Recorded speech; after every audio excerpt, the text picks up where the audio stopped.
Hi guys, welcome back to my channel. My name is Mo. I am an intern neuropsychologist. Why did I say neuron? I'm an intern neuropsychologist. So I came up with this idea for my YouTube channel and I hope it's gonna work and I hope you guys are going to like it. But I found this image, right? And it's an cognitive disorder atlas.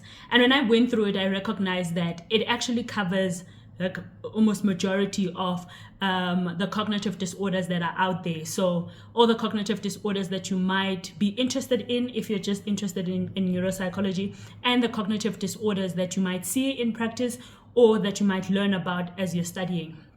So I have decided that for this channel, I'm gonna go through all of these cognitive disorders, one video at a time.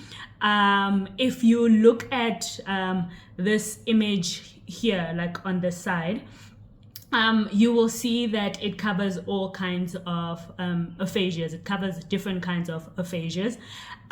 Firstly, before I actually get into this video, I want to put out a disclaimer. This video is not meant to be used as a diagnostic video. You're not meant to watch this video and go out there and start diagnosing people with whatever cognitive disorder that I might cover in this video. This video is meant, number one, for entertainment. Well, entertainment sounds, maybe education. Number one, education. And number two, it's so that if you are planning to study neuropsychology, I want you to be able to see the type of patients that you're going to be working with as a neuropsychologist. I want you to be able to visualize that. And if you're already in the program, I found that in M2, being able to watch a video of a patient that actually has this condition makes it easier for me to pick it up when I'm in the room. So for instance, someone that has a speech disorder and someone that has a language disorder will struggle with either like expressing their language, for instance, right? But if you don't know that there's a difference between the two, and that they almost present alike and how to differentiate between the two of them, then in your M2 year, when you start seeing patients, you might be bamboozled a bit. So I am hoping that when, especially someone who's in the program, when they watch this video, they will see how these different conditions present and be able to make let it give you a bit of ease. Actually, yeah, I hope it gives you a bit of calmness and a bit of confidence that you've already seen what a particular condition presents like. So we're going to be watching, so watch party, get your snacks, and we are going to be watching videos of patients that have watch party and patients, insensitive. We're going to be learning together. Yeah, scrap watch party, but you can get a snack. But scrap watch party, doesn't sit right with me. We're just going to be learning together from the patients that have been posted on different YouTube platforms. I am going to credit everybody in my description. UCT has taught me well, I don't plagiarize, so I don't own copyright to any of the videos that I'm going to include in this video. Number one. So for today's video, I was gonna say, when you look here, you see that different aphasias, there's different kinds of aphasias. Aphasia is a language disorder. It is not a speech disorder, it's a language disorder. Now, different aphasias can occur because of different pathologies on the left side of the brain. Majority of the time it is the left side of the brain, because the left side of the brain is the side of the brain that processes language. I don't want these videos to be too technical in like neuroanatomy. I want you to be able to watch this video, and if you've experienced like a Broca's aphasia, for instance, because I'm covering Broca's aphasia today, you watch the video and you feel like, oh, there's someone out there that has experienced what I am experiencing. Or if you have a family member that is has experienced maybe a stroke and as a result has a Broca's aphasia, then you can almost see that somebody else out there in the world has experienced this thing and what it presents like. Cool. So I'm going to try not be too technical because of that. So I was saying we're covering Broca's aphasia today. There are different kinds of aphasias. many a times aphasia, aphasias happen because of a stroke to the left side of the brain. It can be because of another pathology that affects that area. If you look at this image here, this purple part is the Broca's aphasia. Oopsie, the purple part is the Broca's area, and damage in that area causes Broca's aphasia. And people that have a neurological condition occurring in that purple part will struggle with speech production. And then this green area here is called Wernicke's aphasia, and people that have that have a damage in that area will struggle with comprehending language. And but yeah, let me not go through all of them because I'm still gonna have more videos. But for today's video, we're dealing with people with Broca's aphasia.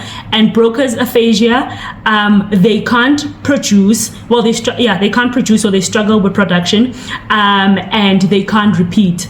Most of the time, their speech production is very telegrammatic, and I'll explain telegrammatic after we watch this video. So for now, let's watch this video.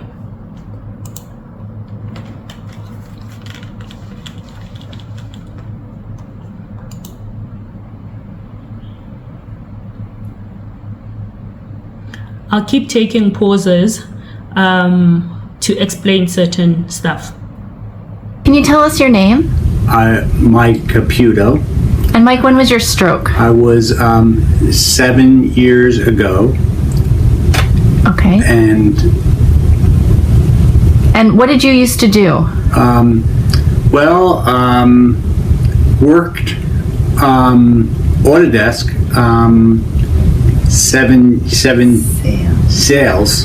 sales and worldwide, and very good.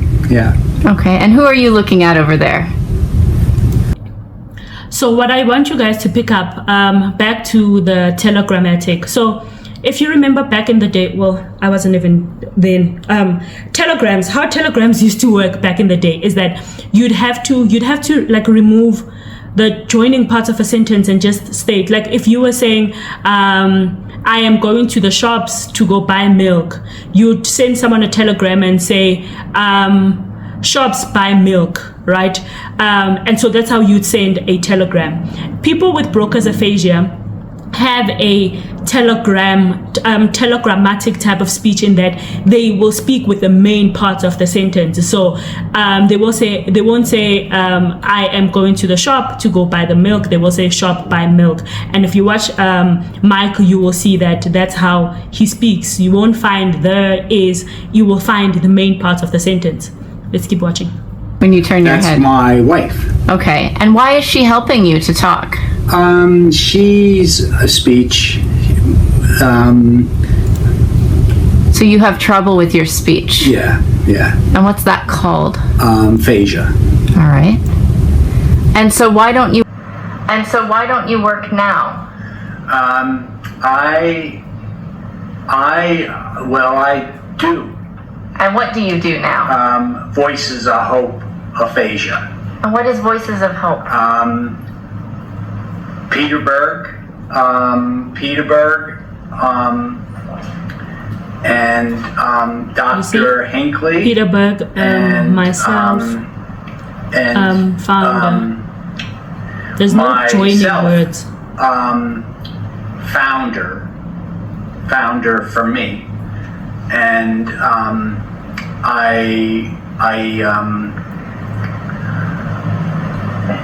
members,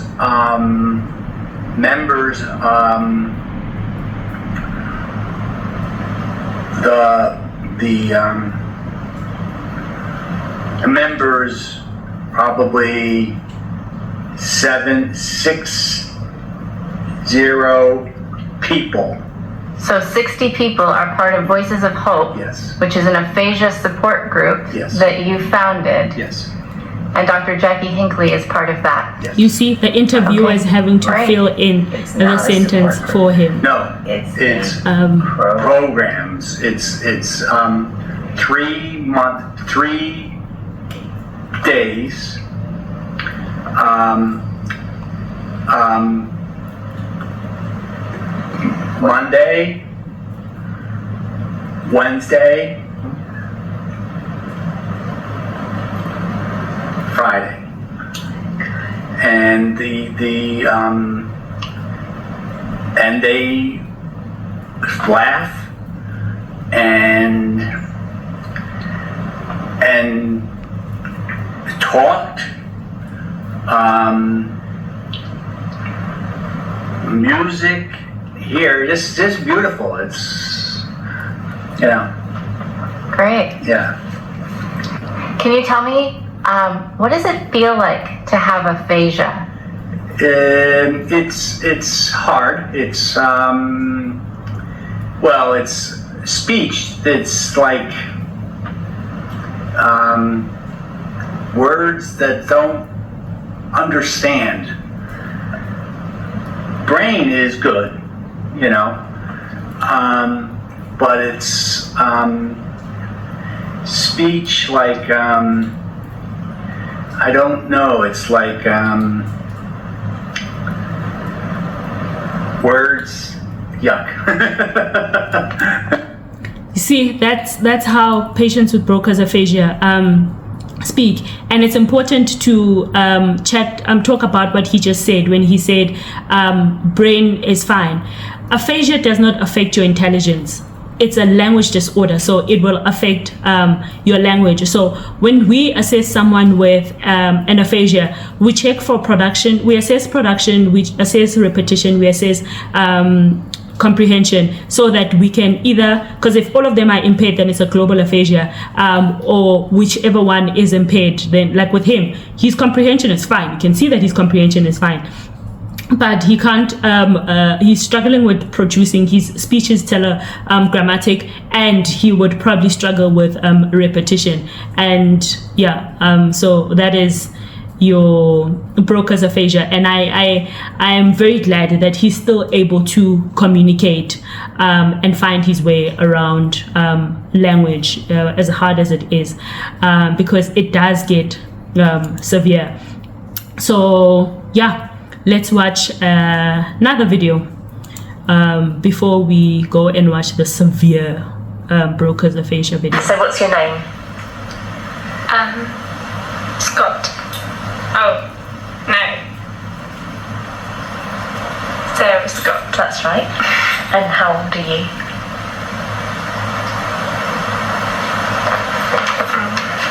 I can't. Try. I can't. You're 19. 19. Yeah. And what happened to you? Stroke. School and English class. Okay. And I book and I read it aloud. But I can't because stroke. And what? Are you guys still picking up the telegrammatic speech that is present here? But I can't. What do you do now? Every day? Speech, the speech Therapy? yeah, Okay. and also riding. Riding what?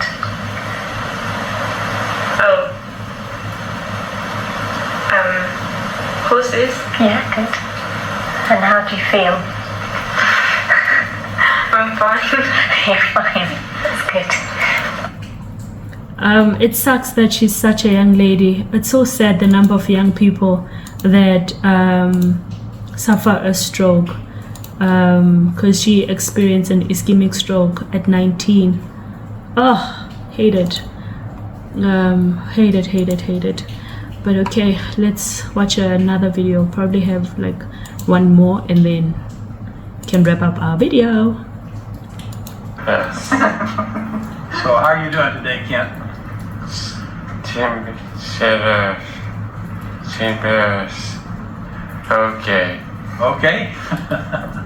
I would say this is not, because the first guy had a mild presentation, pretty good in mild-ish, Yes. milder presentation. I'd say this is understand what moderate. I'm saying to you, right? Yes. Okay. Can you close your eyes for me? Hear that? He understands. Now tell me your name. There is. Let me pause there. So when they were saying close your eyes for me, that's part of assessing for comprehension, that he can comprehend, because people with Broca's aphasia can comprehend. Because I've had no, I've had. Can you tell me what city we're in right now? This is Richmond. Can you say Richmond? Yes, Richmond. Richmond. Say Richmond. Richmond. Okay. Can you say 1, 2, 3? 1, 2, 3. Okay. That's very good. Can you name the weeks of the days of the week for me? Yes. Name the days of the week. I've had That's hard to Saturday, do. Tuesday, Wednesday, Thursday, Friday, Saturday, Sunday. Okay, that's good. And what day is it today?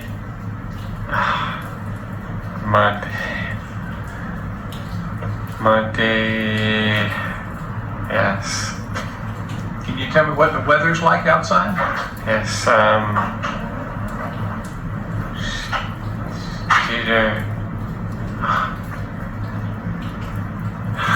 Yes, Frustrating, isn't it? yes, Okay, thank you very much. thank you. It's a completely frustrating condition to live with. Completely frustrating condition to live with. Even the patients, when you are with them in the room, you can tell that they are extremely frustrated. Let's watch the final video. There's a lot of other videos, but this is just just giving you a glimpse of what Broca's aphasia looks like. And yeah, I hope it gives you the level of patience that you need to also have when dealing with a patient that has Broca's aphasia. And then you also get to see that, well, I probably need to do a different video on how a speech disorder would be different from a language disorder, because this is a language disorder. Okay, let's watch this video. 27 seconds, quite short. How about your writing? And No, what about your writing? no, no, It hasn't been affected? no. Baby, It's affected? yeah, Okay. What's wrong with your writing? right.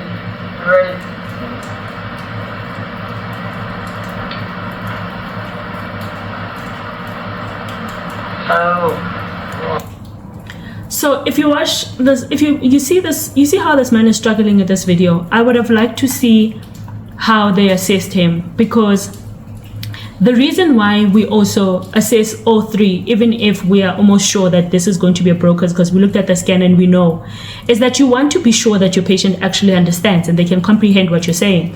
Because if you say your patient has Broca's aphasia and they can't comprehend, then it's not a Broca's aphasia. They might have something else. They might have a global aphasia. They might have a mixed transcortical aphasia. But you need to check if they can actually comprehend. And with this patient here, yes, he's struggling to produce speech, but I'm not actually sure that that is a Broca's aphasia. But for now, we'll say that is a severe Broca's aphasia, because that's what the video is labeled on YouTube. Severe non-fluent speech in Broca's aphasia. So yeah, that brings us to the end of our video. Let me know what you guys think about what I'm planning on doing with this. And yeah, and all these other conditions that I'm planning on covering. And if there's anything in particular that you might want to know, like if you want to have a detailed video on what aphasia is to begin with, before we get into the different types of aphasias and an end, let me know. But I'm trying to keep these videos, I'm trying to make sure that these videos are as less technical as I possibly can. And yeah, so I am going to say thank you so much for watching, and I am going to close this video with David's story, who also experienced an aphasia. I hope you guys enjoyed this video. I hope you guys are going to enjoy many more that I'm going to produce that look like this. Thank you for watching. Bye. And David's story. Childhood is supposed to be a time of fun, learning, adventure, and growing. 10-year-old David Dow came to Las Vegas in 1995 on a family vacation. That means we'll get out of school? Yes! Thank you! They stayed at the MGM Grand. David wanted to ride the roller coaster at New York, New York to see the bridge lights and a show. That all changed in a heartbeat when the fourth grader suffered a massive stroke. Waking up in an adult intensive care unit was a terrifying experience, unable to speak, read, or write. Like nearly 1,400 children in the US every year, David had suffered a stroke.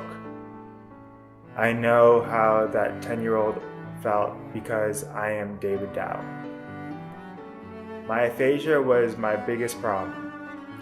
The wheelchair was easier to deal with.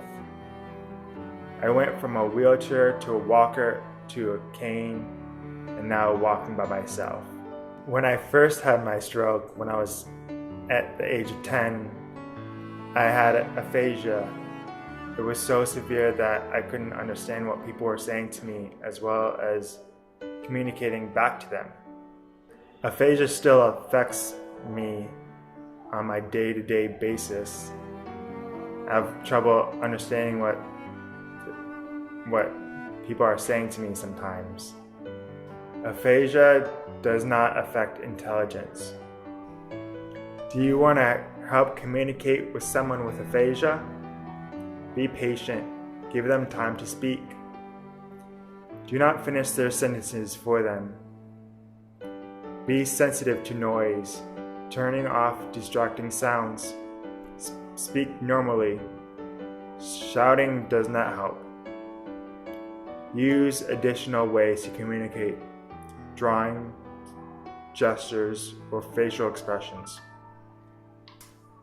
I went to lots of speech therapy, and my mom worked with me, and she hired others to help me too.